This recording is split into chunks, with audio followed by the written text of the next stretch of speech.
laid to rest this particular issue as far as I'm concerned. Because I have been mentioned in media by members of the Senate that as Senate President daw, pinayagan ko daw yung word na ginamit is pinayagan ko daw yung NBI na pumasok dito. May sinasabi nagpakain pa, yung mga ganon. Let the records, speak for itself. Ito muna sa akin, Mr. President. Early in the morning, an NBI representative came to see me and told me they have a warrant of arrest for Senator De La Rosa. I said, simply, I said, coordinate with OSA. As simple as that. Why? I didn't realize that he was coming. I didn't know that he was going to be there in the afternoon. I just thought it was a simple information given the Senate President that a member of the Senate was being issued a warrant of arrest. It was simple as that. Yeah. Kaya, hindi pa pwede, little did I know that, Senator De La Rosa, after 7 months of not being here, will suddenly come. Kaya, ganun kasimple lang yung sinabi ko. Coordinate with the OSA. So, put that to rest. Baka ang iniisip kasi, ang narinig ko, sa intindi ko, pati ang tanong ng media sa akin, pinayagan ko lang lahat yan nangyari na yan. Kung saan sinasabi ganun eh.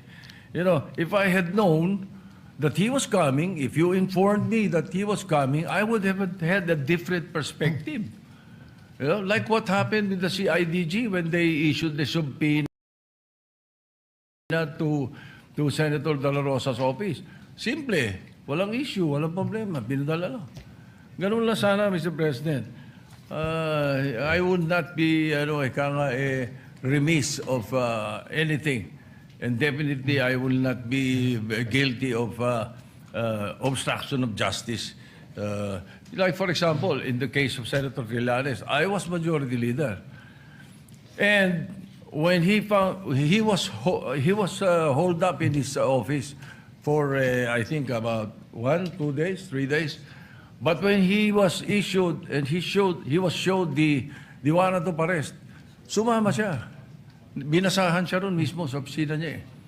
In the case of Senator De Lima, when the warrant of arrest came and she was here, ang pinakiusap lang niya, doon sa bahay siya arestuhin para kumahanda siya ng damit at makapagpaalam. Ganun lang eh. Dito naman sa Senate, alam naman natin niya, oh, by the way, when I said, coordinate with this OSA, they know the rules. Yung pa ang binanggit ko. Exact wording ko yun, Mr. President. For the record, so that we can put this to rest already. Makapagtrabaho na tayo, kasaan na pupunta usapan. Yeah, for clarity, former Senate President, one, I asking for a report, but I remember Senator De Lima stayed in her room for a few days before that. No, so the way that they're saying that surrendered right away is she was allowed to exhaust remedy. Now, as Senator Pia, Senator Lawrence, Senator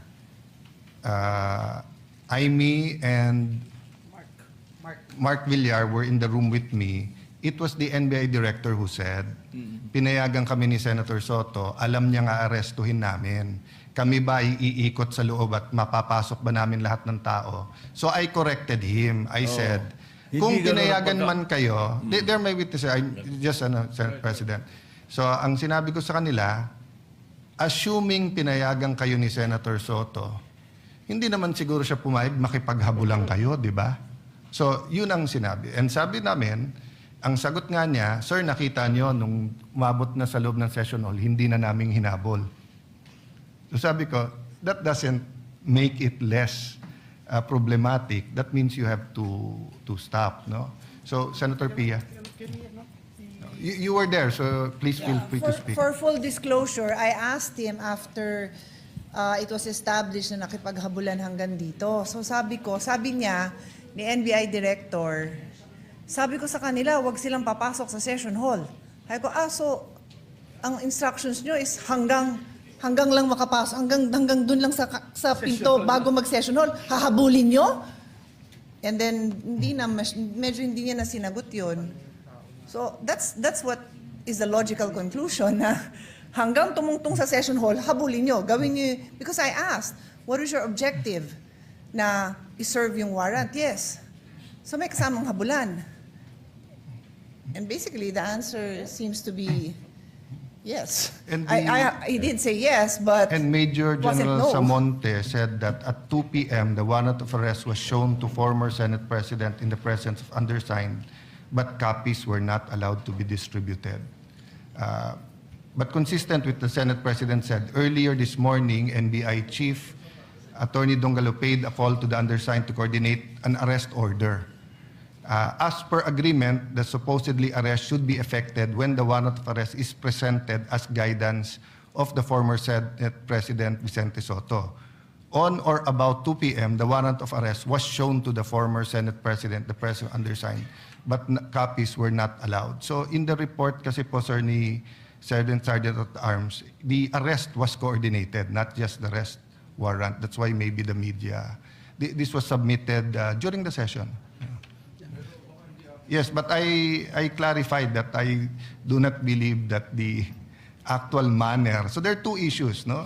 Was it coordinated, which they're saying that they're disputing that. Secondly, the manner in which they carried out the order. Senator... Mr. President, just to put on record, the parliamentary status is that Senator Padilla made a manifestation and he is about to be interpellated by Senator Marcoleta. And so we thank the gentleman for allowing our colleagues to interject. But before we say something, Mr. President, I just wanted to add to what our colleagues mentioned dahil yung mga osaan natin na nagpapakamatay for the Senate institution, Mr. President, pakita natin sa kanila, Mr. President, that we are all out in defending them.